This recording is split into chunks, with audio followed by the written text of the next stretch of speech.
नमस्कार। आज का एपिसोड हमारे देश के राष्ट्रीय विज्ञान दिवस को समर्पित है। अतः आज हम अपने कॉलेज के एक ऐसे पूर्व छात्र से बात करने जा रहे हैं जो कि एक विश्व प्रख्यात वैज्ञानिक हैं।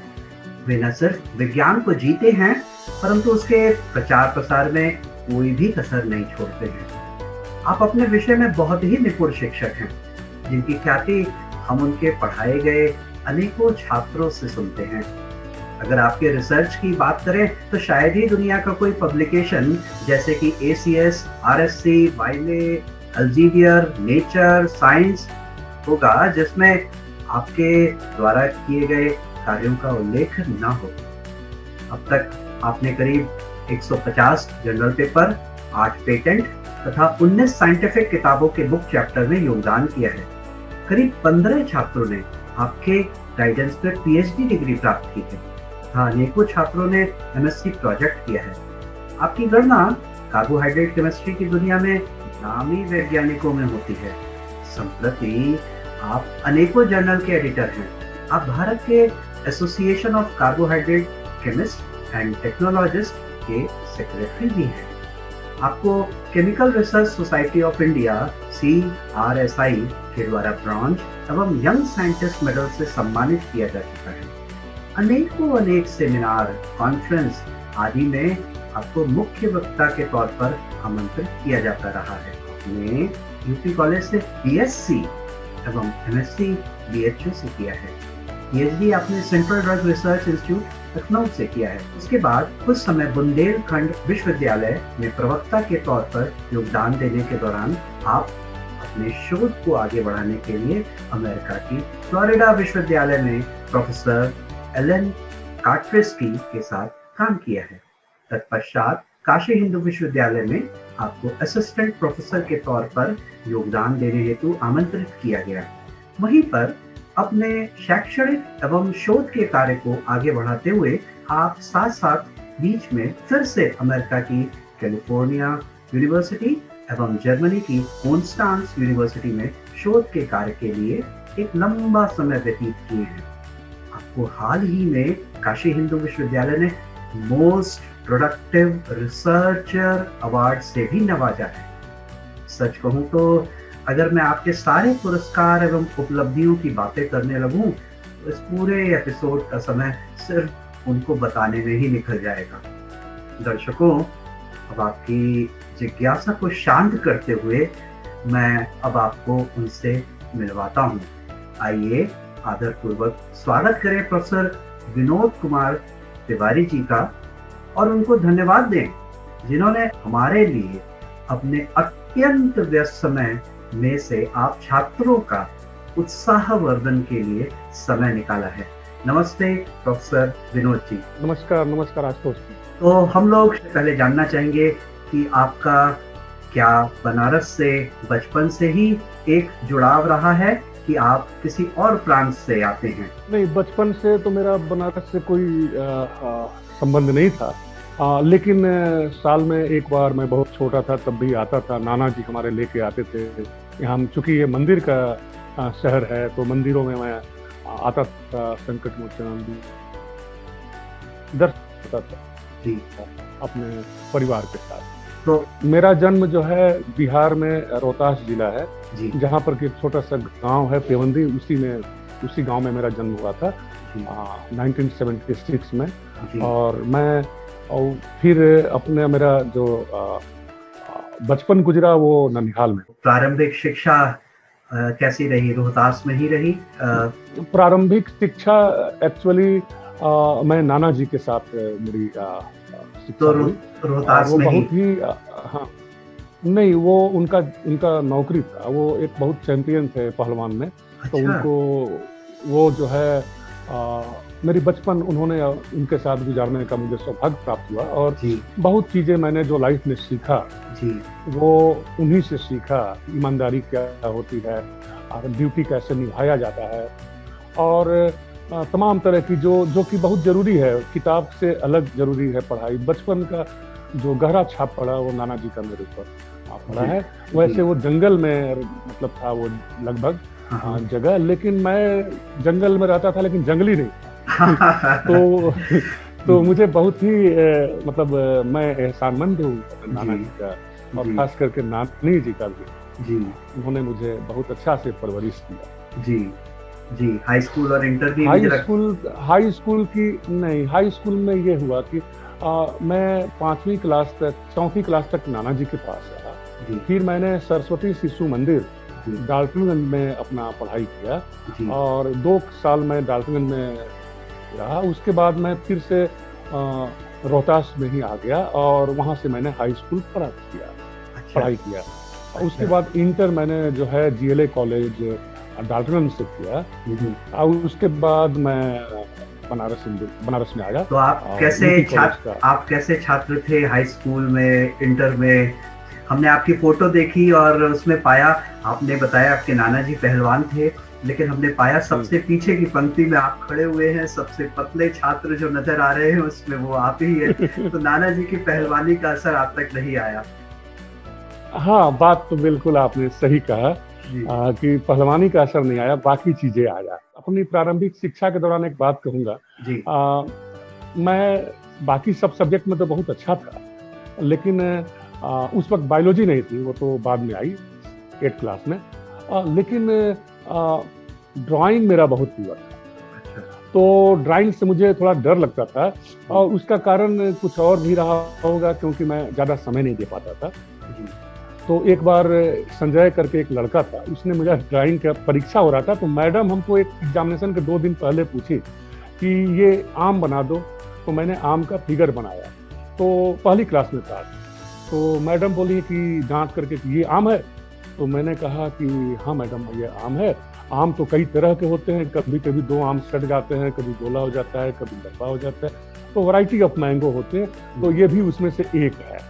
तो जवाब के चलते तो मैं बच गया, लेकिन मुझे ऐसा लगा, उस वक्त उम्र में डर तो लगता ही है कि कहीं मैडम फेल ना कर दे। तो अगली 3 दिन बाद जब एग्जाम हुआ, 4 दिन बाद, तो संजय उस वक्त जो है ना बहुत अच्छे अच्छे फैमिली में ही अलग अलग लोगों, बच्चों को मिलता था ड्राइंग का चीजें और डिक्शनरी, इंग्लिश डिक्शनरी।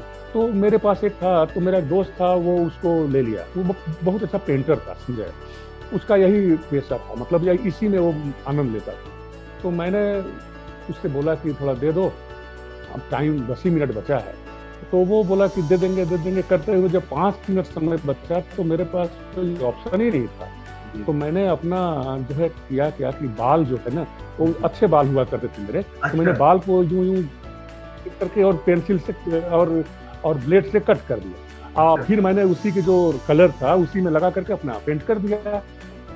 मुझे याद है बनाना का था, ऑरेंज था और मैंगो था, इस तरह के कुछ थे। तो मैं 5 मिनट में उसको कलर करके मैडम को दे दिया कि ये रहा। जब मैं घर गया तो मेरे नाना जी पूछे कि क्या बताएं, वो संजय पेंटिंग नहीं दिया था, तो मैंने इसी से काम चला लिया। तो कभी नाराज नहीं होते थे। मेरा ये जो है, मैंने देखा कि हमारे घर में कभी मेरे ऊपर किसी ने नाराजगी नहीं जाएगा। तो लेकिन उस वक्त मुझे ये बचपना दिखा, लेकिन जब मैंने काशी हिंदू विश्वविद्यालय ज्वाइन किया तो मुझे लगा कि वो लाइफ का मेरा बहुत अच्छा पार्ट रहा, क्योंकि मैंने उससे सीखा कि जो चीजें अपने पास है उसी से हम कैसे अच्छा कर सकते हैं, अभाव में कैसे काम कर सकते हैं। तो उसका फायदा हमको रिसर्च में मिला।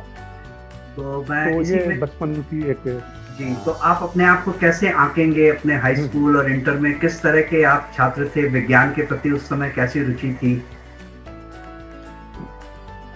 एक्चुअली मेरा मैथ बड़ा अच्छा था, मैथ बनाने में मुझे बहुत प्रसन्नता फील होती थी। तो मेरा बहुत और घर वाले का ये सपना था कि बायोलॉजी इसको पढ़ाए, ना मेडिकल में ले आए। अब मेरा ये कसम था कि मैं कुछ भी पढ़ूंगा लेकिन बायोलॉजी तो नहीं पढ़ूंगा। तो मैंने जिस दिन हाई स्कूल का परीक्षा देके आया, मैं बड़ा खुश हुआ कि बायोलॉजी से जान बची। लेकिन जब रिजल्ट आया तो मैं सबसे पहले बायोलॉजी को देखा कि बायोलॉजी में क्या है। तो बायोलॉजी में मेरा 15 नंबर था और 15 में ही पासिंग था। तो मैं फेल होते होते बायोलॉजी में बचा। लेकिन ओवरऑल जो है मार्क्स मेरा टॉप पे था, लेकिन बाकी सब्जेक्ट का योगदान था। तो मुझे हिंदी भी अच्छा लगता था और बाकी सब्जेक्ट भी उतना ही मैं प्रेम से करता था, लेकिन मैथ्स से मुझे बहुत अच्छा लगा। तो मैं ये समझ पा रहा हूँ टीचर को जाता है, मुझे बहुत जी अच्छे टीचर। जी। तो मैं ये समझ पा रहा हूँ कि 12वीं आपने बिहार बोर्ड से पास किया होगा।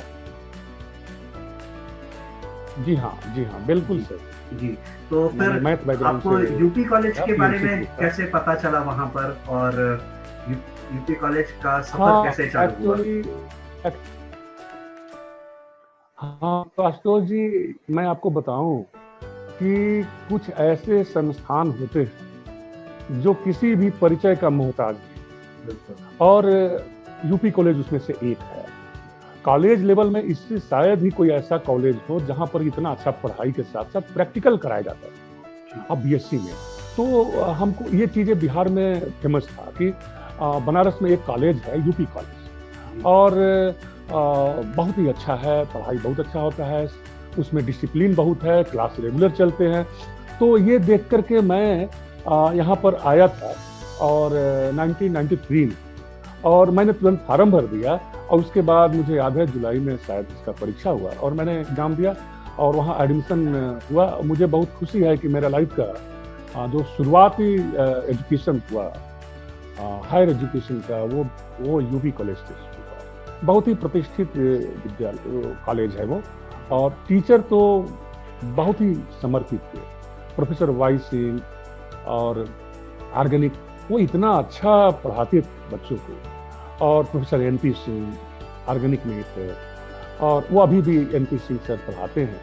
और उस वक्त एक नए टीचर हुआ करते थे, डॉक्टर आशीष कुमार, वो हमारी बैच में ही आए थे, और आप फिजिकल केमिस्ट्री के तो गजब टीचर थे, professor LC Singh, professor HP Singh, और ये और इनऑर्गेनिक में भी अच्छे डॉक्टर विनोद सर और विनोद सिंह साहब, और प्रोफेसर जे सिंह, और ऐसे आरपी सिंह साहब, वो तो गजब के टीचर थे। और रामाचार्य त्रिपाठी साहब ऑर्गेनिक में बहुत ही फंटास्टिक टीचर। ये केमिस्ट्री में मतलब एक तरह से कहा जाए तो बीएससी और एमएससी स्टैंडर्ड के लिए बेस्ट टीचर मैं मानता हूँ। के सिंह साहब भी थे, डॉक्टर के सिंह, और ऑर्गेनिक के थे। और वहाँ पे मैं मैथ और केमिस्ट्री लिया था, फिजिक्स भी था, लेकिन ये दो में मुझे बीएससी का डिग्री मिला। मैथ के भी टीचर बहुत ही अच्छे थे, फिजिक्स के भी टीचर बहुत अच्छे थे। मैंने वहाँ पे बहुत सीखा। लेकिन आप ये जरा सोचें कि मैं मैथ बैकग्राउंड का होते हुए मैथ मेरा बहुत ही स्ट्रांग था, बहुत मजा आता था बनाने में, लेकिन टीचर इतना अच्छा केमिस्ट्री के मिले कि मुझे उन्होंने फोल्ड कर दिया केमिस्ट्री की तरफ, और मेरा कैरियर जो है केमिस्ट्री ओरिएंटेड हो। अदरवाइज मैं बीएससी के बाद दो ऑप्शन था मेरे पास, या तो मैथ या फिर केमिस्ट्री, लेकिन केमिस्ट्री मुझे चुनने का जो सौभाग्य प्राप्त हुआ, उसमें वहाँ के टीचर को जाता है। मैं उनका बहुत आभारी हूँ, और सारे टीचर्स को नमन करता हूँ, आज याद करता हूँ। और मैं अपने को आज ये मान रहा हूँ कि मैं बहुत यंग फील कर रहा हूँ कि बहुत कम उम्र हो गई मेरी। दुनिया में ऐसी कोई मेडिसिन नहीं है जिसको खाने से उम्र कम हो जाए, लेकिन एक यादें ऐसी है जो कि आप बचपन की यादें करते हैं तो आप बचपन में चले जाते हैं। और मुझे कॉलेज लाइफ याद आ गया, कितना आनंद का दिन था वो, दुनिया की सारी टेंशन से दूर, सिर्फ पढ़ाई लिखाई, और मतलब टीचर के करीब जाने का मौका, उनसे सवाल पूछने का मौका। टीचर से जब सवाल पूछता था तो बहुत अच्छा से वो बैठा करके जवाब देते थे। कई टीचर के तो हम घर पे भी गए, उनसे मिले। डॉक्टर वाई सिंह साहब थे, डॉक्टर एनपी सिंह और डॉक्टर आरपी सिंह, तीन लोगों के घर पे जाके मुझे सौभाग्य प्राप्त हुआ उनसे बात करने का, उनका आशीर्वाद से बीएससी के दौरान। तो बहुत अच्छा लगा मुझे। अमूमन मैं एक सवाल अपने पूर्व छात्रों से पूछता हूँ, और खासकर उनसे जो एक हिंदी भाषी हिंदी माध्यम से पढ़ के आए होते हैं, खासकर साइंस को। तो जब वो बीएससी ज्वाइन करते हैं यूपी कॉलेज में, तो उनके लिए ठीक है, भाषा जो है वो, बातचीत जो है वो हिंदी में ही हो रही होती है, लेकिन उनके लिए टेक्स्ट जो है, मटेरियल जो है वो इंग्लिश में होना चालू हो जाता है। तो क्या फर्स्ट ईयर में आपको भी कुछ दिक्कत ऐसी नजर आई, जहां आपको लगा हो कि आप बिहार बोर्ड से आ रहे हैं और अब सारी चीज इंग्लिश में होती चली जा रही है? तो क्या ऐसा कुछ दिक्कत महसूस हुई आपको?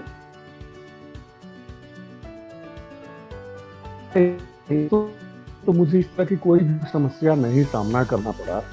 हिंदी भाषी होने का बाद इसलिए अच्छा था, लेकिन मैथ में तो अपना मैथ एक साइंस का खुद का लैंग्वेज है, और केमिस्ट्री फिजिक्स में तो कोई लैंग्वेज की प्रॉब्लम ही नहीं था। और टीचर वहाँ इतने अच्छे थे कि इतना अच्छा से डिस्कस करते थे कि मुझे जो है घर पे पढ़ने का भी उस चीज़ को मतलब जरूरत नहीं पड़ती थी। घर पे मैं उसका एडवांस वर्जन पढ़ता। जेरी मार्क्स की किताब मैंने पढ़ाई किया बीएससी में, और मॉरिसन बॉयड, फिनार। लेकिन सबसे अच्छी जो किताब था वो उस वक्त का, मुझे जब एसिडिटी एंड बेसिसिटी की बात हुआ, जब डॉक्टर वाई सिंह ने पढ़ाया था, तो उस वक्त पीटर साइक की किताब एकदम गागर में सागर, मतलब बहुत पतला, बहुत ही फंटास्टिक। तो वो किताबें मैं आज भी बच्चों को रिकमेंड करता हूँ कि जरूर पढ़ेगा।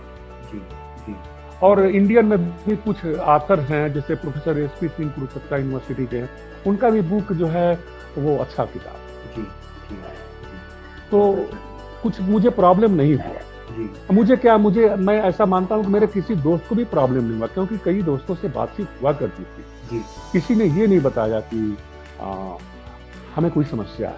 आप जानते हैं, यकीनन मैं आपको एक बात बताऊं, जिस जगह पे आप जाते हैं तो आप वैसे ही होते हैं जैसे बाकी लोग, लेकिन जब वहां से निकलते हैं तो चेंज हो जाता है। कोई अच्छा करके निकलता है, कोई बैक एग्जाम देके पास होता है।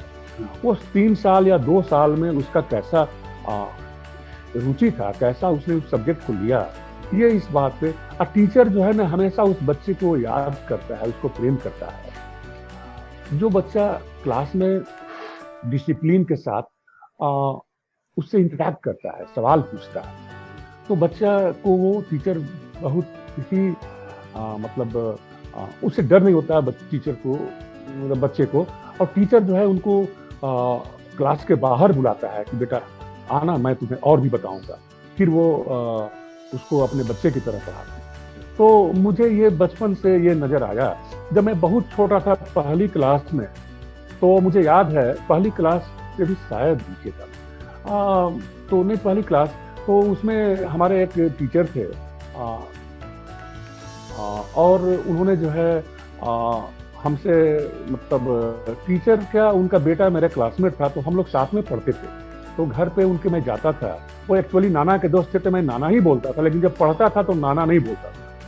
तो शिवनाथ जी नाम था उनका, तो मैं उनको बाद में शिवनाथ नाना बोलता था। तो वो मुझे याद है 100 का जो है ना स्पेलिंग वगैरह पढ़ाते थे, तो बोलते थे मुझे कि HUNDRED, कहाँ गए तिवारी। मैं विनोद तिवारी, तो मुझे आज भी याद है। अब मैं बड़ा मिस करता हूँ कि प्राइमरी स्कूल के जो टीचर थे, काश मैं उनसे मिलता और उनका आशीर्वाद मिलता, और आज उन्हें बड़ा खुशी होता कि मेरा जो है लगाया हुआ पौधा आज काशी हिंदू विश्वविद्यालय में है। तो बड़ा टीचर को इससे ज्यादा खुशी शायद ही महसूस हो जब उसका पढ़ाया हुआ बच्चा अच्छी जगह पे जाए, अच्छा काम करे। मैं भी टीचर हूँ, तो मैं इस चीज को रियलाइज करता हूँ। तो यूपी कॉलेज की कुछ यादों को और साझा करिए। आप 3 साल रहे, पढ़ाई के विषय में आपने बताया, टीचर्स ने आपको बहुत मदद की। इसके अलावा भी कुछ और आपकी अगर यादें हों, कुछ आपने एक्स्ट्रा करिकुलर एक्टिविटीज में इन्वॉल्व रहे हों? एक्चुअली मैं आशुतोष जी सही बताऊं तो मुझे संगीत से बड़ा लगाव था। अच्छा। है ना। लेकिन मैं घर पे गाना सुनता था। अब मैं गाना गाता भी था क्योंकि लोग जानते थे, लेकिन मैंने अपना सारा एक्स्ट्रा करिकुलर यूपी कॉलेज में पढ़ाई को दे दिया। मतलब मेरा बस पढ़ाई से मतलब था। उस 3 साल में मैंने पढ़ाई अच्छा से किया जी। और उसके बाद मैंने बाकी चीज़ों पे केयर नहीं किया।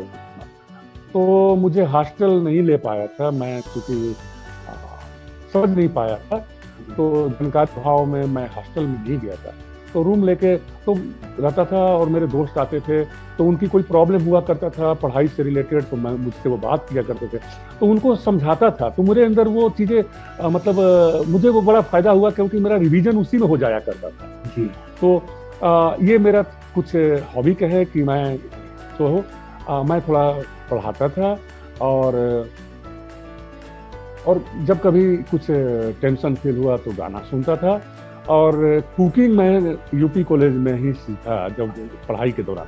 उसके पहले मुझे कुकिंग नहीं आती थी, क्योंकि मैं घर में जब था तो मेरी फैमिली में मेरी माँ की है, पिताजी हैं, मेरी 2 बहनें हैं, तो वो जो है कभी मुझे मौका ही नहीं दिया कुछ करने का। यहाँ तक कि मेरी कपड़े की वॉशिंग भी मेरी 1 महीना पे 2 महीना पे जाता था, तो वही सब करते थे, आयरन करके मुझे दे दिया। तो बहुत ही प्यारा परिवार मुझे ईश्वर ने दिया, प्यारा दोस्त दिया। और नानी की तो बारे में मैं एक बात कहूँगा, मैं इमोशनल हो जाता हूँ जब सोचता हूँ तो, कि मैं क्लास में चला जाता था तो मैं दूध नहीं पीता था। मुझे दूध से बड़ा एलर्जी था। मुझे ये लगता था कि क्या मैं बिल्ली हूँ जो दूध पीऊँगा। तो नानी जो है हमको लेके दूध चली जाती थी स्कूल में, और गिलास में जो है रख करके चीनी चम्मच डाल करके हिलाते हुए चम्मच से। मुझे वो दिन मतलब बहुत ही याद आता है कि कितना माँ की तरह मतलब एक ममता। और फिर मुझे टीचर का डांट खाना पड़ता था कि तुमने दूध क्यों नहीं पिया, दूध नहीं पियोगे तो कमजोर हो जाओगे। तो इस तरह की चीजें जो है सुनने को मिलता था। एक्चुअली मेरे घर में दूध ज्यादा हुआ करता था, तो इसीलिए शायद मैं दूध से इंटरेक्ट मतलब दूध मुझे पसंद नहीं था। जो चीजें ज्यादा हुआ करती है लोग उसको इग्नोर किया करते हैं शायद। बिल्कुल बिल्कुल बिल्कुल। तो यूपी कॉलेज का मेरा दिन बड़ा अच्छा था, बहुत ही सुनहरी यादें जी। तो उसके बाद आपका सफर बीएचयू के लिए चालू हुआ, आप मास्टर्स के लिए गए। क्या आपको उस समय कुछ जानकारी मिल पाई थी कि कुछ आईआईटी या कि कुछ आईआईटी या ऐसी जगहों पर भी एमएससी के लिए जाया जा सकता? आपने बहुत सवाल पूछा। एक्चुअली मैं बनारस में था।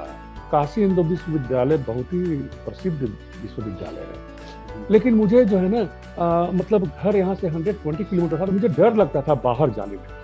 तो मैं, और उस वक्त यकीन माने तो मुझे ये नहीं पता था कि एमएससी आईआईटी में भी हुआ करती है ना। शायद क्लास में, मैं टीचर को दोष नहीं दूंगा, इंटरनेट उस वक्त नहीं था और बुक में ये सब लिखा नहीं होता था। टीचर जो है इतना पढ़ाते थे, शायद इन चीजों पे बताया नहीं कभी। वैसे बताना चाहिए कि आपका अपॉर्चुनिटी और कहाँ कहाँ पे हो सकता है। तो मैं एमएससी के लिए, मुझे नजदीक में बीएचयू बहुत अच्छा था, मेरा ड्रीम था। एक्चुअली बीएससी का मैं एंट्रेंस नहीं दे पाया था और बीएचयू का, और तो मैं एमएससी में दिया और यहाँ पे एडमिशन लिया।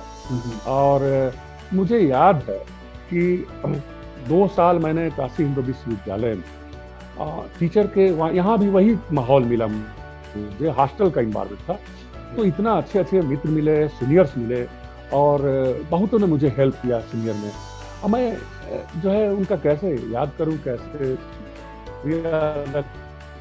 तो इतने कुछ इतने समर्पित थे। आपने भी उनसे पढ़ाई किया है, प्रोफेसर एके मुखर्जी जी।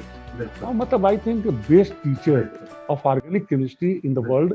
और वैसा टीचर हेट्रोसाइकिल में मुझे नहीं विश्वास है कि हमारे काशी हिंदू विश्वविद्यालय को मिलेगा फ्यूचर में। हेट्रोसाइकिल के लिए तो यकीनन मैं कह सकता हूं कि वैसा टीचर नहीं मिलेगा, और उतना समर्पण, साइकिल से चलना और छाता एक लेके, मतलब इतना सिंपल। वो ऊपर से जितना स्ट्रिक्ट थे, अंदर से उतना ही अच्छे थे। स्टूडेंट के लिए बहुत अच्छे थे। मैं कई बार उनसे नाश्ता किया हूँ। जब आता था तो विनोद, क्या चल रहा है सिगराई में, कैसा काम हो रहा है, मैं बताता था। और मुझे लेकर के बिहारी एक मिठाई का दुकान था यहाँ पे, अभी भी है, तो उसके पास जाकर मुझे लौंगलता खिलाते थे, समोसा खिलाते थे। और कितना पेरेंटल टच था उनके अंदर, एक ग्रेट ह्यूमन। मैं अनफॉर्चुनेट रहा मेरा ये लाइफ का कि जब मैंने काशी हिंदू विश्वविद्यालय ज्वाइन किया तो उनका आशीर्वाद नहीं मिल पाया। उस वक्त वो नहीं रहे। लेकिन इंसान, टीचर यही है, वो रहे न रहे उसकी यादें रहती है, और वो कैरी फॉरवर्ड होता है उनका नेचर। और आशुतोष जी, एक चीज मैं बताऊं कि मेरा जो अपॉइंटमेंट हुआ वो उन्हीं की पोस्ट पर हुआ। ये मेरे लिए गजब का आशीर्वाद मिला उनका, कि जब उनका सीट खाली हुआ तो मुझे वो सीट मिला। तो मैं अपने को ईश्वर का बहुत बहुत धन्यवाद देता हूँ, आभारी हूँ कि उन्होंने मुझे ऐसी तोहफा दिया, बेमिसाल तोहफा दिया कि हम अपने को मानते हैं। इंसान अपने आप को तो सबसे पहले जानता है कि हमें क्या मिला और किसके द्वारा मिला, राइट। तो मुझे जो है बहुत ही अच्छा लगा कि मैं आज भी ठीक फक्र महसूस करता हूँ कि प्रोफेसर एके मुखर्जी का जो रिटायरमेंट का है, उसके बाद विनोद तिवारी उनका शिष्य उस पोस्ट को लेता है, और मैं उनकी इज्जत को बढ़ाने की कोशिश करता हूँ। और यहाँ के सारे टीचर्स का जो मुझे पढ़ाए शुरू से लेके, ताकि मेरी वजह से उन्हें ये फील ना हो कि कैसा लड़का आ गया, उनको ये लगे कि वाह, मैंने जिसको पढ़ाया वो आज अच्छा कर रहा है। और एक छात्र के तौर पर, क्योंकि आज आप एक वहाँ पर प्रोफेसर के तौर पर काम कर रहे हैं, एक छात्र के तौर पर आपके वहाँ पर एमएससी के समय में बिताए हुए समय के कुछ रोचक पल, हाँ, एमएससी के दौरान जो है, एमएससी के दौरान कुछ जो चीजें हम लोगों ने देखा है, अच्छा चीजें ही मैं बताऊंगा, है ना। उस वक्त साइंडाई भी हो गया था जब मैं एमएससी पीएस में था, लेकिन मुझे बहुत अच्छा लगा। हॉस्टल में, भाभा हॉस्टल में मैं रहा करता था, और हम लोग शाम को तो मैं किसी के साथ नहीं जाता था, लेकिन बगल में मुझे मिठाई खाने का बड़ा शौक था, और यूपी कॉलेज में मिठाई मैं बहुत खाया करता था। वहाँ का एक प्रसिद्ध है लाल पेड़ा, तो मैंने वहाँ पे उसका काफी एंजॉय किया। तो और शायद इसीलिए मैं स्वीट केमिस्ट्री, कार्बोहाइड्रेट केमिस्ट्री में भी काम कर रहा हूँ, पता नहीं क्यों। मैंने बोल दिया। बहुत अच्छा, बहुत अच्छा। तो मुझे बहुत, हाँ, तो मुझे बहुत अच्छा लगता था कि मिठाई खाना। और हम लोग लंका जाते थे, उसको लंकेटिंग बोलते हैं अब, है ना। तो शाम को, मतलब रात को खाने के बाद 10-12 दोस्त चले जाते थे, और वहाँ पे कुछ चाय वगैरह पीते थे, और फिर आते थे। फिर रात को हम लोग पढ़ते थे। मुझे याद है 11 बजे 12 बजे तक हम लोग रात को पढ़ाई किया करते थे, लेकिन मैं परीक्षा के लिए कभी नहीं पढ़ा। हाँ, मैं इंजॉयमेंट के लिए पढ़ता, सीखने के लिए पढ़ता था। परीक्षा के वक्त में बहुत ही रिलैक्स मूड में रहता था, और जब डिफिकल्ट सवाल आता था तो मेरा स्कोर बहुत अच्छा हुआ करता था, और जब रूटीन सवाल आया तो मैं एवरेज मार्किंग मेरे हो जाया करते थे। तो ये थोड़ी प्रॉब्लम था, लेकिन काशी हिंदू विश्वविद्यालय ने मुझे बहुत अच्छा दिया, और महामना की बगिया में मैं बहुत सीखा।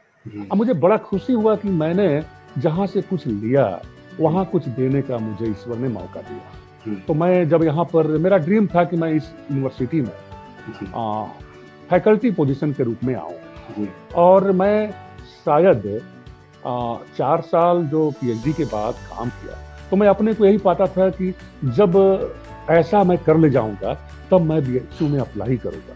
तो पहली बार मैं अप्लाई करने का हिम्मत नहीं जुटा पाया professor post, assistant professor post के लिए। लेकिन दूसरी बार जब मैंने देखा कि मतलब कि अपॉइंटमेंट कोई बहुत ऐसा नहीं है, चूंकि हमारे सीनियर्स को मिला, तो मैंने कहा कि मेरे तो 17 पेपर हैं, 18 पेपर है, और अच्छे पेपर हैं, मैं अच्छा काम किया पीएचडी में, तो मुझे अप्लाई करना चाहिए। और बहुत ही अच्छा अनुभव रहा कि जिंदगी में पहला फॉर्म मैंने भरा, है ना। मेरा ड्रीम प्रोजेक्ट था वो, अब मुझे ईश्वर ने दिया। प्रोफेसर पंजाब सिंह उस वक्त हेड, मतलब वाइस चांसलर थे, और जी हाँ, और हमारा हेड जो है डॉक्टर एसके सेनगुप्ता जी थे, और मतलब अच्छा अनुभव रहा। तो मैंने जो जी, जब आप एमएससी कर रहे थे, और क्योंकि उसके बाद आप अपनी अगली पढ़ाई के लिए सीडीआरआई लखनऊ गए, तो क्या मास्टर्स के दौरान ही ये बात आप तक नहीं आई कि हम पीएचडी के लिए भी देश के बाहर जा सकते हैं, या और भी देश के अंदर अच्छी से अच्छी संस्थाएं हैं वहां पर भी हम जा सकते हैं? क्योंकि जितना मैं आपको समझ पा रहा हूँ, आप इतने ही सिंसियर बच्चे, बीएससी में रहे, आप एमएससी में रहे, आप इतने फोकस्ड रहे, सब आप, मैं समझता हूँ आपकी सफलता का श्रेय जो वो जाता है वो आपके फोकस करने की क्षमता को जाता है। आपने जो ठान लिया तो किया, और एक फोकस वे में पढ़ाई की है। तो क्या उस दौरान एमएससी, क्योंकि आप बहुत ही अच्छी यूनिवर्सिटी से एमएससी कर रहे थे, तो क्या ऐसे कभी कुछ ख्याल आए, उस बारे में कुछ बताना चाहिए? बहुत ही सही सवाल पूछा आपने। मैं चूंकि एमएससी फाइनल में जब था, तो मैंने जो है नेट क्वालिफाई किया, नेट CSIR UGC, और सेट क्वालिफाई किया महाराष्ट्र का, और मैंने जो है एग्रीकल्चर रिसर्च साइंटिस्ट का क्वालिफाई किया, और नेट ARS और गेट क्वालिफाई किया। और मैंने जो है IIT बेंगलोर का इंट्रेंस हुआ करता था, तो मैंने उसको क्वालिफाई किया। लेकिन उस वक्त गूगल मैप नहीं हुआ करता था, मैप हुआ करता था। तो मैंने देखा कि बेंगलोर वहाँ से काफ़ी दूर है, तो मुझे ऐसा फील हुआ, मैं बच्चा था ना, तो मैं मन से एकदम बच्चा था, भोला था। मुझे लगा कि हाँ मैं जाऊंगा कैसे, मैं सरवाइव कैसे करूंगा उतना दूर। तो मुझे होम सिकनेस था और शायद इस वजह से मैं वहां नहीं गया। मैं नजदीक में देखा कि नजदीक में सबसे अच्छा कौन है, तो नजदीक में मुझे सीडीआरआई लखनऊ सीसीआर का लेबोरेटरी, जो कि ड्रग के लिए बहुत अच्छा है, और वहां पे मैंने अपना पीएचडी डॉक्टर आरपी त्रिपाठी जो कि साइंटिस्ट हैं उनके सुपरविजन में शुरुआत किया। लेकिन एक बात मैं आपको बताऊं आशुतोष जी, मैं बायोलॉजी से डरता था। मैंने बड़ा खुश हुआ कि बायोलॉजी से जान बची। मैंने इंटर, बीएससी, एमएससी में कोई भी पार्ट बायोलॉजी का नहीं पढ़ा, यहाँ तक कि मेडिसिनल केमिस्ट्री भी नहीं पढ़ा। लेकिन जिस चीज से मैं छोड़ के भागते रहा, अंत में पीएचडी के दौरान वही चीज मुझे पकड़ लिया। अब मुझे जो है पीएचडी में cell wall inhibitor of cell wall biosynthesis पे काम करना पड़ा। जरा सोचिए कि आप भाग नहीं सकते हैं, तो मुझे बड़ा डर लगा कि मैं बायोलॉजी और उसको कैसे निकालूंगा। अब फिर मुझे जेएनयू का रजिस्ट्रेशन हुआ, जिसमें कि सिर्फ बायोलॉजी ही पूछा सवाल, और उसका कोर्स वर्क में बायोटेक्नोलॉजी था, फार्माकोलॉजी था, और इतने खतरनाक सब्जेक्ट थे। मैं कहा पास कैसे करूंगा, लेकिन मेहनत किया, पास हुआ उसमें। और फिर मुझे लगा कि बायोलॉजी तो बड़ा इंटरेस्टिंग है, मैं तो बिना मतलब उससे डर रहा था। तो मतलब बच्चों को ये बताऊंगा कि किसी चीज से डरे ना, जिससे जितना डरेंगे वो चीज सब्जेक्ट आपको उतना ही डराएगा। तो डरने की जरूरत नहीं, हर सब्जेक्ट अपने आप में बड़ा इंपॉर्टेंट है, और उससे आपको प्रेम होना चाहिए, लगाव होना चाहिए, उससे आपका अटैचमेंट होना चाहिए, उसमें आप अच्छा कर सकते। और पीएचडी रिसर्च के लिए मैं सारा श्रेय सीडीआरआई लखनऊ को दूंगा, क्योंकि सीडीआरआई लखनऊ में मैंने बहुत मॉलिक्यूल बनाए जो कार्बोहाइड्रेट कंटेनिंग मॉलिक्यूल्स थे, ट्यूबरकुलोसिस के लिए, डायबिटीज के लिए, फाइलेरिया के लिए, और डाइवर्स मॉलिक्यूल बनाया, सी न्यूक्लियोसाइड बनाया, ग्लाइकोकंजुगेट बनाया, बहुत कंपाउंड, जब डिफरेंट टाइप ऑफ कंपाउंड बनाया। हेट्रोसाइकिल में भी कुछ काम किया, लेकिन ज्यादातर काम मेरा कार्बोहाइड्रेट केमिस्ट्री में था।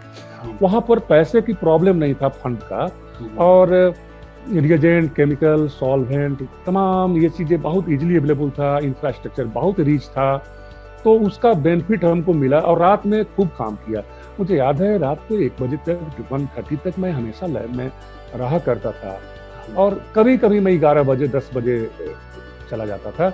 और सुबह में मेरे जो पीआई थे वो 8:30 पे आ जाया करते थे, और मैं 8:10 तक लैब में किसी भी वजह में जाऊं, लेकिन चला जरूर जाता था। उसी में जो है एमएससी के दौरान ही मेरी शादी हो गई थी, और शादी के तो जानते ही हैं कि जिम्मेदारी का एहसास हो ही जाता है बच्चे को।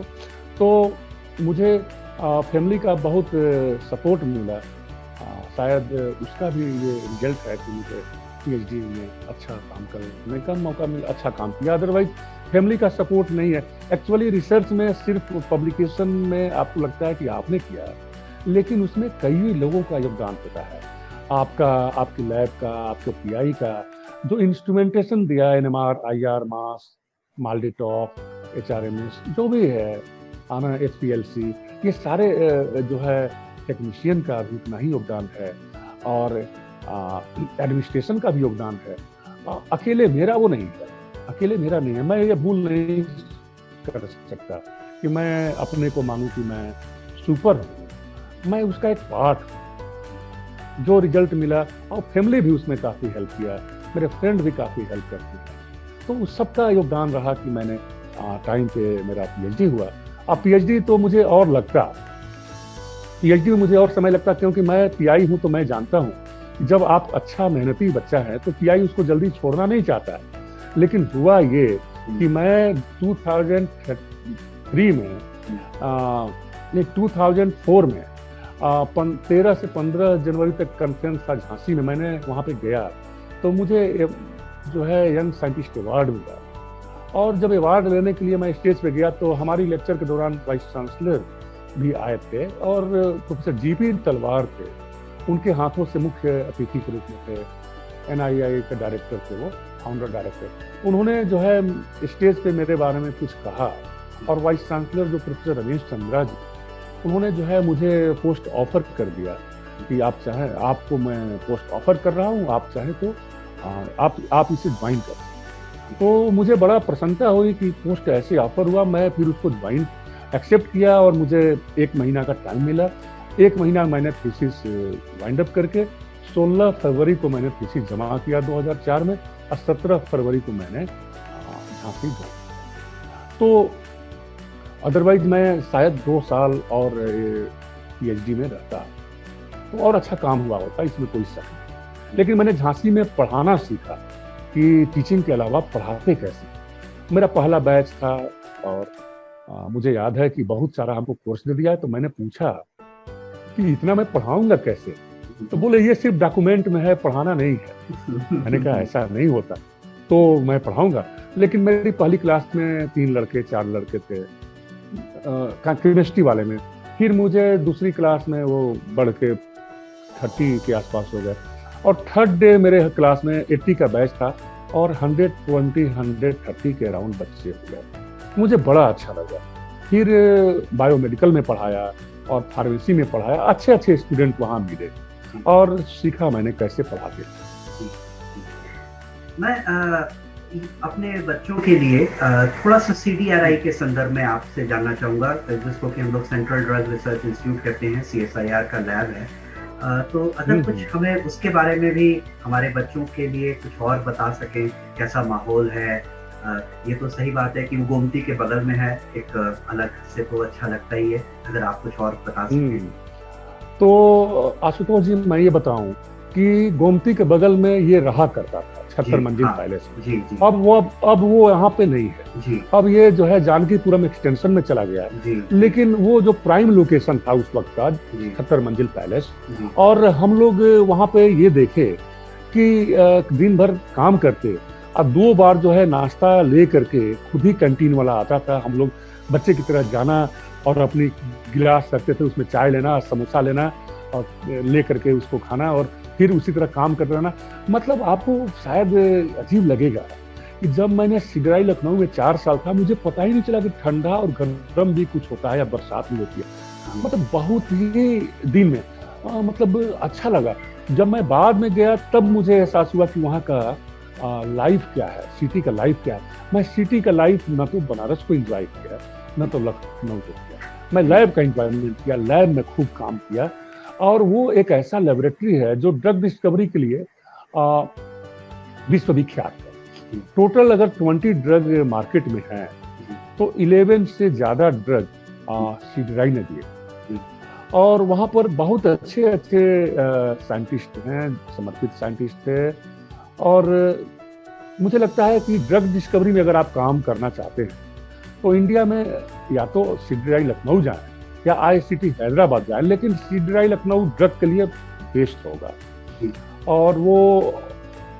और वहाँ पे बच्चे की मतलब वो बच्चे को और कुछ तो देता ही है, लेकिन हार्ड वर्किंग बनाता है। अगर आपकी कंपाउंड में थोड़ी सी भी इम्प्योरिटी है तो you must do again column करना पड़ेगा। और कंपाउंड आपको मिलीग्राम में नहीं चाहिए, कंपाउंड ग्राम स्केल में चाहिए होता है वहाँ पर, और उसको जमा करना होता है, और सीडराई कम्युनिकेशन नंबर चाहिए होता है मैन्युस्क्रिप्ट जमा करने के लिए। और मतलब कंपाउंड यहाँ से मैंने बनाया, बगल की लैब में माइक्रोबायोलॉजी में दिया, BS श्रीवास्तव जी का लैब था, और फिर बायोकेमिस्ट्री में डॉक्टर AK श्रीवास्तव जी का लैब था, JK सक्सेना जी का लैब था, वहाँ पे मैं कंपाउंड दिया करता था। पैरासिकोलॉजी में कंपाउंड दिया करता था, और मतलब बहुत नजदीक में थे। कंपाउंड के लिए आपको देने के लिए भटकना नहीं पड़ा, कंपाउंड दे दिए। पेटेंट करना हो तो बहुत आसान है, आपका कंपाउंड एक्टिव आया, आपको कोई टेंशन ही नहीं। वहाँ पे एक पेटेंट सेल हुआ करता है जो कि सारी जिम्मेदारी खुद लेता है, हमें सिर्फ राइट करके उसको दे देना है। उसके बाद कोई टेंशन नहीं कि वकील क्या होगा और क्या उसका फी होगा। मतलब हम ये कहें कि one of the best place अगर कोई है ड्रग डिस्कवरी काम करने के लिए तो वही है। वहाँ पर एनिमल हाउस भी है, और वहाँ पे ग्लास ब्लोइंग भी था हम लोग के लिए, केमिस्ट्री वालों के लिए। मतलब मैंने उतनी छोटी में उतना बढ़िया फैसिलिटी नहीं देखा। मैंने अमेरिका भी काम किया, कैलिफोर्निया में काम किया, प्रोफेसर जाई चेन के साथ, बहुत ही समर्पित रिसर्चर है जिन्होंने कि सियालिक एसिड पे काम किया है, बहुत फैंटास्टिक वर्क है। प्रोफेसर LNR कार्टिस्की के साथ भी काम किया। मैं उसी पर ही आना चाह रहा था, क्योंकि आपने CDRI के बाद आपने बुंदेलखंड यूनिवर्सिटी कुछ झांसी कुछ समय के लिए ज्वाइन किया, और उसके बाद फिर आप अपने रिसर्च के संबंध में आप फिर एक बहुत बड़े नाम हेटेरोसाइक्लिक केमिस्ट्री में, जिसको कि अगर हम ये कहें कि फादर ऑफ हेटेरोसाइक्लिक केमिस्ट्री के तौर पर हैं, तो कार्टेस्की जी का बहुत बड़ा नाम है, फ्लोरिडा स्टेट यूनिवर्सिटी में है। बिल्कुल सही तो कहा आपने। हमारे बच्चों के लिए कुछ जरा उसके बारे में बताएं, कैसा आपको लगा पहले अमेरिका पहुंच के सब, क्योंकि आप शायद देश के बाहर पहली बार गए होंगे, कैसा आपको वहां पर आभास हुआ, कैसा वहां का माहौल मिला काम करने के संदर्भ में, और फिर प्रोफेसर कार्टेस्की जैसा बड़ा नाम। तो मैं आपको एक बात बताऊं कि जब कभी भी मैंने कंट्री छोड़ा तो मुझे पता नहीं क्यों मतलब बहुत होम सिक फील हुआ करता है, लेकिन मेरी फैमिली भी थी, बच्चा था, खास करके बच्चा, मैं अपना बेटा को तो याद किया करता था। तो मतलब कि कभी गया तो शॉपिंग में उसके लिए कुछ खरीदा, मतलब आते वक्त मेरे बैग में सिर्फ बच्चों के लिए कपड़ा और टेडी बियर ही हुआ करते थे।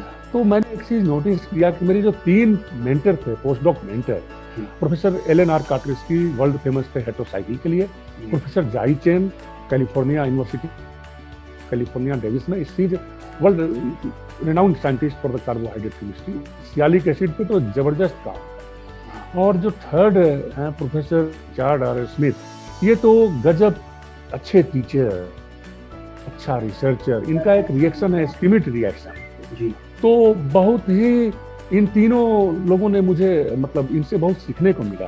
और तीनों में एक चीज जो बहुत कॉमन था वो था समर्पण, डेडिकेशन, है ना। रिचर्ड स्मिथ साहब टाइप नहीं कर पाते थे, तो उनकी एक ये था, वो थोड़ा कंप्यूटर में अच्छे नहीं थे शायद, लेकिन वो लैब में तो जज थे, और उनका सब्जेक्ट पे तो NMR मेरा देखते थे तो एक बार NMR देखते थे, बड़ा प्रसन्न हुआ करते थे NMR देख करके हमारा। तो वो जाई चेन के साथ भी, मैडम के साथ भी यही था, मेरा NMR देखती थी, बहुत खुश होती थी। तो मैंने वहाँ पे जो नोटिस किया कि एग्जैक्टली इन्वायरमेंट सिडराई लखनऊ जैसा ही था, सिर्फ काम से मतलब था, और अपना काम करिए और कंपाउंड बनाइए और इवन उसका जो है कैरेक्टराइजेशन करिए, फिर नया स्कीम लीजिए, फिर कंपाउंड बनाइए। तो मैंने खूब काम किया, बहुत काम किया, और शायद इसीलिए मैंने शॉर्ट टेन्योर में जो जाई चेन मैडम के साथ था, 1 साल में हमको glycobiology, journal of American chemical society, journal of biological chemistry और applied microbiology, biotechnology, bio organic medicinal chemistry letter वगैरह वगैरह 7 पेपर वहाँ से मुझे मिले, जो कि सियालिक एसिड में बहुत ही मुश्किल था। लेकिन उसके लिए मुझे याद है कि रात को 3 बजे तक मैं लैब में हुआ करता था, 3:30। और मैं बहुत पतला हुआ करता था, बहुत स्लिम था, लेकिन मैं आलसी हो गया खाने के लेकर के, तो मैं पिज्जा खाना वहाँ शुरू किया, और जब वापस आया तो मेरा वजन जो है थोड़ा सा ज्यादा हो गया। बहुत अच्छा, बहुत अच्छा। तो वो तीनों जो थे वो बहुत ही अच्छे रिसर्चर हैं। जी जी जी। आपने आपकी बातों से मुझे बच्चों के लिए जो सबसे बड़ा संदेश निकल के आता है वो है समर्पण, और सिर्फ एक दिशा में अगर अपना मन बना लिया, अपना सोच लिया, तो बस उसी दिशा में समर्पण के भाव के साथ चलते रहें तो सफलता तो आनी ही आनी है। मैं ऐसा इसलिए बिल्कुल मैं ऐसा इसलिए भी कह रहा हूँ क्योंकि अक्सर हम लोग जिस क्षेत्र से आते हैं उसमें हम लोग जब BSc कर रहे होते हैं, एक भटकाव की भी स्थिति होती है, क्योंकि वो लाल बत्ती और नीली बत्ती जो है उसका वो दिमाग में चलता रहता है। और कई बच्चे जो हैं वो उसमें साइंस से जो है वो थोड़ा सा कटना स्टार्ट करते हैं, अपने फॉर्च्यून को उसमें अपनाते हैं। और शायद यही कारण भी है कि अगर आपने, क्योंकि आप पूरा विश्व भ्रमण कर चुके हैं, तो आप खुद भी महसूस करते होंगे कि आप जब सबसे बड़ी यूनिवर्सिटीज में जब जाते हैं तो वो इन क्षेत्रों के बच्चे जो है मुकाबले वही आपको बंगाल के या फिर आप आंध्रा के कह लीजिए, इवन केरल के बच्चे भी आपको काफी ज्यादा मिल जाएंगे, लेकिन हमारे क्षेत्र के बच्चे जो है वो थोड़े से कम मिलते हैं। और शायद मुझे उसका उत्तर आपसे ही मिल पा रहा है कि समर्पण जो है, जो मन में ठान लिया कि अब हमें इसी दिशा में चलना है और फिर दाएं बाएं कतई नहीं देखना, चलते जाएंगे तो सफलता आनी ही आनी है। कुछ और अगर आपने बहुत सही कहा। मैं जब 1998 में एक लेक्चर सुन रहा था professor D Basavaiah, university of Hyderabad, ji, जिन्होंने बेली सिलमैन रिएक्शन पे जबरदस्त काम किया, अच्छा काम किया है। जी, तो वो मेरे एक आइडियल टीचर, जी, आइडियल रिसर्चर हैं। जी, तो उन्होंने एक बार बोला कि वैसा फील्ड चुनिए जिसमें आप 20 साल कम से कम काम कर सकें, आपको जरूर कुछ न कुछ अच्छा मिलेगा। तो जब मैंने काशी हिंदू विश्वविद्यालय ज्वाइन किया, मैंने कार्बोहाइड्रेट केमिस्ट्री में काम शुरू किया, तो हमको उस वक्त बूम आ गया था नैनो पे। तो जी। हमको रंजना खन्ना मैडम ने कहा कि विनोद नैनो पे काम शुरू करो। मैंने कहा नहीं मैडम, मैं नहीं कर सकता, जी, नहीं करूंगा। तो फिर बोले कि अरे इसमें पैसा बहुत है। मैंने कहा मुझे काम करने के लिए पैसा चाहिए, पैसे के लिए काम नहीं करना है, जी, राइट। अब मैं वो नहीं जो रोज अपना फील्ड चेंज करूं। फिर आया सीएच एक्टिवेशन का फील्ड, उसमें भी हमको टीचर ने बोले कि विनोद कार्बोहाइड्रेट केमिस्ट्री में बहुत स्कोप नहीं है, अगर आप सीएच एक्टिवेशन करोगे तो बहुत जल्द नाम मिलेगा इंडिया में। आप प्रोफेसर आर एम सिंह जो अच्छे टीचर हैं। तो मैंने कहा कि सर मैं फील्ड नहीं चेंज करना चाहता, क्योंकि ये अच्छा नहीं है। आज सीएच एक्टिवेशन का आया, कल कोई और आएगा, परसों कोई और आएगा, तो मैं अपने को चेंज कितनी करूंगा, क्यों करूंगा। हमें एक फील्ड में अच्छा काम करें, और ये फील्ड तो अपने आप में ग्रीन, एवर ग्रीन फील्ड है, और मैं इसमें खुश हूँ। मैंने थोड़ी देर के लिए नेचुरल प्रोडक्ट पे काम शुरू जरूर किया था, लेकिन मैं उसमें खुशी महसूस नहीं हुआ, क्योंकि रीजन जो भी हो मैं क्या बताऊं। लेकिन मैंने उसमें एक पीएचडी कराया, लेकिन मैं चूंकि प्रसन्नता महसूस नहीं किया तो मैं उसको बंद कर दिया, उसी लैब को। आइसोलेशन एंड कैरेक्टराइजेशन ही था नेचुरल प्रोडक्ट का। तो हालांकि उसका स्कोप बहुत अच्छा है। उस पर एक आर्टिकल मेरा हुआ, natural products and evolving role in future drug discovery. वो बहुत ही फेमस आर्टिकल हुआ, और उसका 800 समथिंग साइटेशन मिले 2011 के बाद अब तक का। तो मतलब ये फील्ड बहुत अच्छा है, लेकिन हम बदले नहीं, और हम जो है सिलेक्टेड फील्ड में काम करना चाहते हैं। ऑर्गेनिक सिंथेसिस, और जो हमारी मोलकुल बनेगा वो डिजाइन किया हुआ मोलकुल। अब तो मैंने थोड़ा सा कार्बोहाइड्रेट में ग्लाइकोडेंडिमर पे चला गया, और बेंजोट्राजोल रिंग क्लीवेज केमिस्ट्री किया, और वो बच्चे बहुत अच्छे मिले, बहुत हार्ड वर्किंग स्टूडेंट हैं हमारे। लैब आप देखेंगे तो आप तो देखे ही हैं, आते हैं, तो बहुत अच्छा लैब की बिल्कुल। बच्चे बहुत अच्छे मिले, समर्पित बच्चे मिले। और जानते हैं जी, आप कुछ कह रहे थे। बच्चों में एक चीज बताएं कि इंसान का डेडिकेशन होना चाहिए, लेकिन ऑनेस्टी होना चाहिए, ऑनेस्टी के साथ डेडिकेशन होना चाहिए। और इन सबों से भी ऊपर एक वर्ड है जिसको हम लोग एटीट्यूड बोलते हैं। एटीट्यूड बहुत अच्छा होना चाहिए। देखिए, मेहनती और डेडिकेशन तो लादेन में भी था, ओसामा बिन लादेन, लेकिन वो फेमस नहीं था। क्यों? अच्छा नाम नहीं था, विख्यात नहीं था, कुख्यात हो गया। तो नाम तब होगा जब आपके अंदर एटीट्यूड हो, आप कुछ सोशल के लिए सोचते हैं, कुछ अच्छे काम करने के लिए प्रेरित होते हैं, समाज से जुड़े रहते हैं, बच्चों को अच्छा पढ़ाते हैं, बच्चों को अच्छा ट्रेनिंग देते हैं, लैब में उसको अपना सारा बेस्ट एफर्ट देते हैं। आपको जो सेटिस्फेक्शन उस वक्त मिलता है वो डॉलर और यूरो से नहीं मिल सकता। और जो आपने मुझे आज सम्मान दिया कि अपने एक पुरातन छात्र को बुलाया और उससे रूबरू हो रहे हैं, तो ये सम्मान जो है किसी भी सम्मान के ऊपर है। जो मुझे इतने सम्मान मिले, 2 दर्जन से ऊपर सम्मान दिया इंडियन केमिकल सोसाइटी ने, ACCTI ने, इंडियन काउंसिल ऑफ केमिस्ट ने, UPCST ने, और पब्लिकेशन हाउस ने दिया, ACS ने, बेंथम ने, और बहुत सारे, जैसे doctor SS Deshpande national award for high impact contribution in chemistry. लेकिन जो इन सबों से ऊपर अवार्ड होता है वो है कि आपका सोसाइटी में क्या योगदान है, बच्चे आपको कैसे समझते हैं, बच्चे के लिए आपने क्या किया, बच्चे की करियर बनाने के लिए आपने कितना अच्छा भूमिका निभाया। तो क्लास में सिर्फ टीचिंग ही नहीं इम्पॉर्टेंट है कि उनको हम सिर्फ नेम रिएक्शन या उसका मेथोडोलॉजी या फिर उसका एप्लीकेशन बात करें या मैकेनिज्म बात करें। उनको कभी कभी ये भी बताना चाहिए कि बच्चा, ये जो लाइफ है इसको कैसे बिल्डअप करना है, तुम यहाँ से कहाँ निकल के जा सकते हो, तुम्हारे लिए अपॉर्चुनिटी क्या क्या है, और आप PhD अगर करना चाहें तो किस फील्ड में किसको आप अप्रोच कर सकते हैं, इस फील्ड का अच्छा कौन है, टोटल सिंथेसिस में। और अब तो वर्ल्ड जो है एक एक क्लिक पे है आपके पास। पहले ऐसा नहीं था, क्लिक नहीं था। हाँ, अब तो क्लिक पे है। आप यहाँ बैठ करके university of California Berkeley, university of California Davis और MIT, हार्वर्ड, कहीं पे भी अप्रोच कर सकते हैं।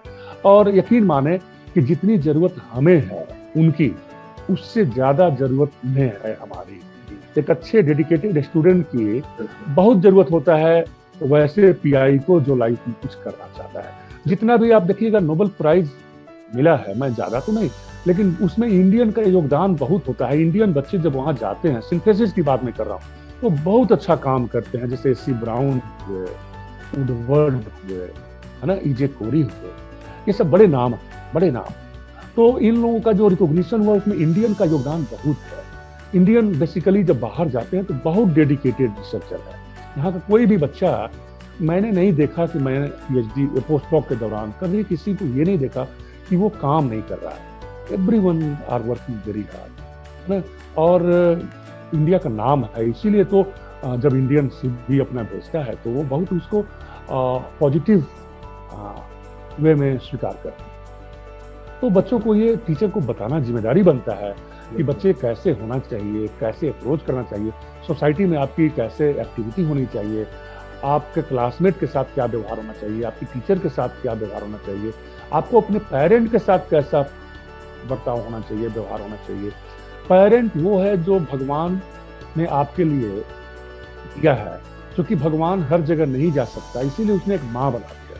अब बोला कि आप जो है मतलब जितना केयर मैं करूंगा उससे डबल केयर के लिए अगर उन्होंने माँ को दिया। मेरी तो दो माँ थी, मैं बताऊं, एक ने जन्म दिया था और दूसरे ने मेरा परवरिश किया। और मुझे बड़ा इस चीज का दुख है कि मेरी नानी जब यहाँ मतलब ओल्ड थी और मैं अपनी काम में इतना समर्पित हो गया कि मैं जा नहीं पाया, और उनकी जो है हमसे मुलाकात, आखिरी मुलाकात नहीं हो पाई। और मेरी माँ जो है वो पढ़ी लिखी बिल्कुल नहीं थी, लेकिन एक चीज मैं बताऊं कि पहली क्लास भी पास मेरी माँ नहीं, लेकिन एक चीज उसके अंदर मैंने देखा कि फ्रिज खराब हुआ, टीवी नहीं, fridge, cooler, washing machine, gas, कोई भी चीज खराब होता है उसको अपने से वो मतलब बना लेती हैं। और कभी मतलब रिसर्च माइंडेड है, जो चीज है उसी में कैसे बेस्ट बना दिया जाए। तो मतलब मुझे लगा कि पढ़ाई लिखाई से बहुत ज्यादा फर्क तो पड़ता है, मैं ये नहीं कहूँगा, लेकिन सिर्फ पढ़ाई लिखाई ही सब कुछ है ना। क्रिएटिविटी जो है बड़ा इंपॉर्टेंट है, वो अनपढ़ में भी होता है, कम पढ़े लिखे, अनपढ़ में ही वर्ड बोलना चाहिए, कम पढ़े लिखे में भी होता है। तो आपने इतने लोगों के जिंदगी को संवारा है, आपके पास इतने बच्चे आते हैं, इतना अच्छा करते हैं, चीजों को आप सरल बनाते रहते हैं, पर क्या कभी कुछ ऐसी आपके साथ भी ऐसी स्थितियां आ जाती हैं जब आपको लगता हो कि आपके लिए आपके वर्क के पार्ट के हिसाब से वो आपके लिए बहुत डिफिकल्ट चीज बन जाती हो? क्या कोई ऐसी चीज है आपके वर्क में जो आपको बहुत डिफिकल्ट चीज नजर आती है? देखिए मैं आपको बताऊं, आपको मैं एक बात बताऊं आशुतोष जी, कि जनरली टीचर के लिए, आम टीचर के लिए डिफिकल्ट ये होता है कि बच्चा सवाल ऐसा पूछ दिया कि टीचर को जवाब देना मुश्किल हो गया। लेकिन मेरे साथ ऐसा नहीं था, क्योंकि मैंने जो है उस सब की बहुत अच्छी से पढ़ाई किया है, और ईश्वर का थैंक्स ने ब्रेन भी दिया ही है। और लेकिन मुझे उसमें डिफिकल्टी नहीं था, मैं बच्चों से बहुत फ्रेंडली हूँ, लेकिन मुझे डिफिकल्टी महसूस तब होता है जब मेरे पास उनके लिए वो शब्द नहीं है, पॉजिटिव वर्ड नहीं होते। खास करके जब बच्चा मेरे लैब में ट्रेनिंग के लिए आना चाहता है, MSc के दौरान, सर मैं आपके साथ MSc ट्रेनिंग करना चाहता हूँ, तो मुझे बड़ा डिफिकल्ट फील होता है कि मैं उनको कैसे ना करूँ, क्योंकि बेटा ही है, मैं उसको किस मुंह से कहूँ कि बेटा मेरे पास अपने सुधार करता है, थोड़ा होता है जब मैं उनको ना, बाकी मुझे कोई डिफिकल्टी नहीं है। जी। कुछ अगर अपनी हॉबियों के बारे में बताना चाहें, हालांकि मैं समझता हूँ आप काम के प्रति इतने समर्पित हैं कि आपको समय ही नहीं मिल पाता होगा कि कुछ और कर पाएं, लेकिन अगर कुछ, जैसा आपने बताया कि आप BSc के समय का बता रहे थे कि आप गाना सुनना पसंद करते थे, कभी कभी गाना गा भी लेते थे, आपने सवाल पूछा कि हॉबी क्या है, जी। तो हॉबी तो देखिए मैंने आपको पहले भी बता दी है कि मुझे स्वीट खाने का बड़ा शौक अच्छा, है। अच्छा, अच्छा, अच्छा, और जी।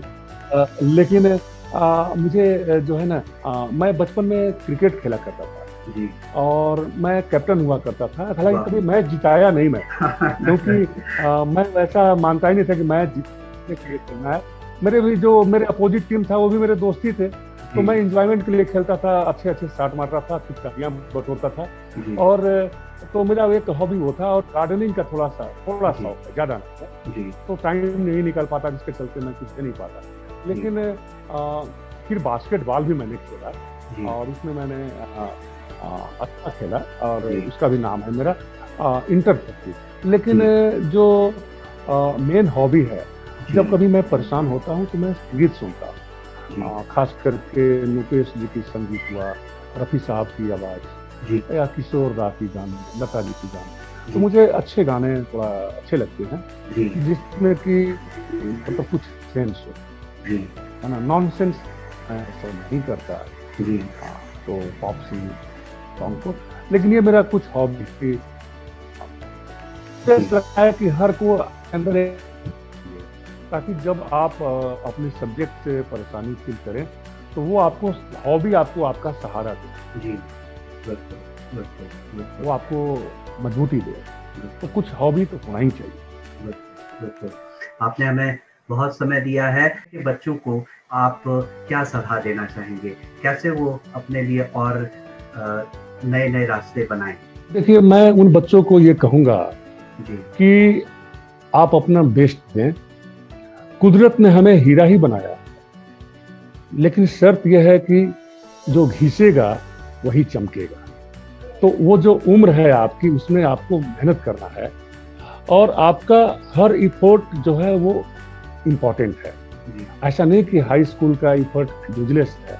देखिए, जब किसी पत्थर को हम लोग तोड़ते हैं और 10वीं चोट में वो पत्थर टूटता है, जी, इसका मतलब ये नहीं हुआ कि पहले के 9 चोट बेकार थे। जी, वो सब चोट उतना ही इम्पोर्टेंट है, आपका हर इफोर्ट इक्वली इम्पोर्टेंट है। इसीलिए आप अपना बेस्ट देने की कोशिश करें। जी, साथ ही में कि हार्ड वर्क तो इम्पोर्टेंट है, सिंसियरिटी, डेडिकेशन, एटीट्यूड और भी इम्पोर्टेंट है। जी, एटीट्यूड पे अपना ध्यान दें। आपसे भी ज़्यादा अगर उम्र किसी चीज़ की है, तो वो आपका रिपुटेशन, और इंस्टीट्यूट का रिपुटेशन, देश का रिपुटेशन, उसको बढ़ाने की कोशिश करें। उसको जो है आपकी वजह से एक पहचान मिले कि आप देखो, ये लड़का इस कॉलेज का है, लोग आपका टीचर बोले ये लड़का मेरा अपना प्रोडक्ट है। एक्चुअली कोई यूनिवर्सिटी या कॉलेज छोटा नहीं होता, उसमें काम करने वाले लोग कैसे हैं ये है, उसका स्टूडेंट प्रोडक्ट कैसा है वो ये बताता है।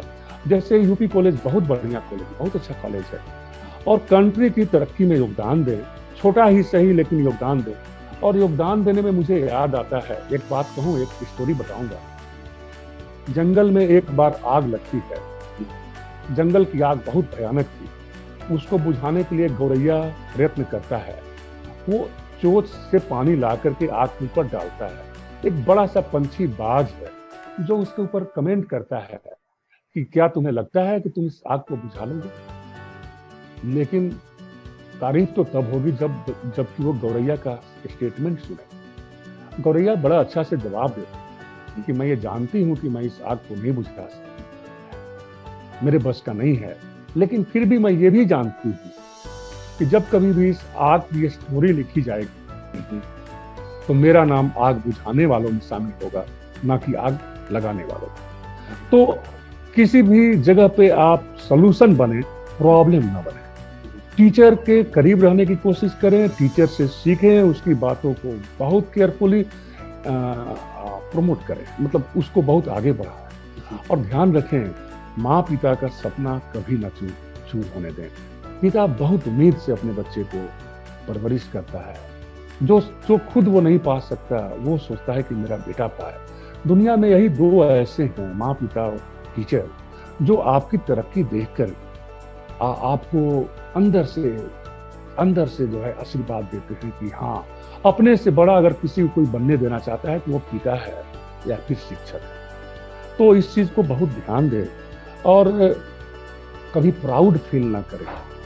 और क्लास वगैरह में ग्रुप का भी पार्ट होना चाहिए, ग्रुप में भी इफर्ट करिए, ग्रुप डिस्कशन करिए। आप ध्यान रखें कि लोग कहते हैं कि अलग रास्ता बनाओ, अलग चलो। मुझे लगता है कि अलग रास्ते की भी जरूरत नहीं है, आप उसी में अच्छा कर सकते हैं। जैसे कि एक बार समुद्र जो है नदी से बोलता है, बात करता है, तो नदी से वो बोलता है कि कब तक मुझ में मिलोगी, अपना रास्ता बनाओ, अलग रास्ता तय करो। तो उसकी बातों में घमंड था। नदी ने बहुत विनम्रता से जवाब दिया कि मैं कब तक तुम में मिलती रहूंगी, जब तक तुम्हारे खारे पानी को मीठा न बना। और ये उसका अपना एटीट्यूड था, जो कि बहुत ही जरूरी है। अपनी मातृभाषा को ना भूलें, अपने संस्कार को ना भूलें। देश के बाहर जब गए थे विवेकानंद जी, तो उनसे पूछा गया कि बहुत अच्छा था, एक नई अमेरिकन ने उनसे पूछा उनसे कि what how do you doing, how you feel here. तो उन्होंने कहा कि नमस्कार, मुझे अच्छा लगा। तो उसने कहा कि आपको यहाँ पे कैसा महसूस हो रहा है। वो समझा कि इनको हिंदी आती है, इंग्लिश नहीं आती। तो उन्होंने कहा कि कैसा लगा। तो ये बोलते I am fine, thank you. तो बोला कि अजीब बात है, जब मैं इंग्लिश में बोल रहा हूँ तो आप हिंदी में बोल रहे हैं, और जब आप हिंदी में मैं बोल रहा हूँ तो आप इंग्लिश में बोल रहे हैं। तो बड़ा अच्छा जवाब दिया विवेकानंद जी कि जब आपने अपनी माँ का सम्मान किया तो मैंने अपनी माँ का सम्मान किया, और जब आपने मेरी माँ का सम्मान किया तो मैंने आपकी माँ का सम्मान किया। तो ऐसा नहीं कि लैंग्वेज के लेकर के मैं ये बात कर रहा हूँ, एक होना चाहिए कि अपनी जगह से आपको लगाव हो, जहाँ से पढ़ाई किए हो उस जगह का के लिए आप कुछ कर सकें। जैसे यूपी कॉलेज में जब कभी भी हमें बुलाया जाता है तो मैं कभी भी आज तक डिनाई नहीं किया, चाहे कितना भी व्यस्त हो, मैं टाइम निकालता ही हूँ। अब मुझे वहाँ से बहुत ही अच्छा लगता है जब मैं जाता हूँ, टीचर का आशीर्वाद लेता हूँ। और मैंने वहाँ का क्वेश्चन सेटिंग किया है, थोड़ा कॉन्फिडेंशियल बात है, लेकिन फिर भी जरूर बताऊंगा क्योंकि ये पास्ट है, इस साल का क्वेश्चन के बारे में नहीं बात करूंगा। तो क्वेश्चन सेट करते वक्त डिफिकल्ट क्वेश्चन हो गया रेट्रोसिंथेटिक एनालिसिस में। जब मैं उसका इवैल्यूएशन किया तो मुझे बड़ा अच्छा लगा। तो मैंने समझा कि वाह, टीचर ने कितना अच्छा पढ़ाया होगा कि इतना मुश्किल सवाल का भी जवाब बच्चों ने कितना अच्छा से दिया, और सारे लड़के दिए। खुशी की बात ये है, कितना अच्छा लगता है वहाँ का टीचिंग देख करके।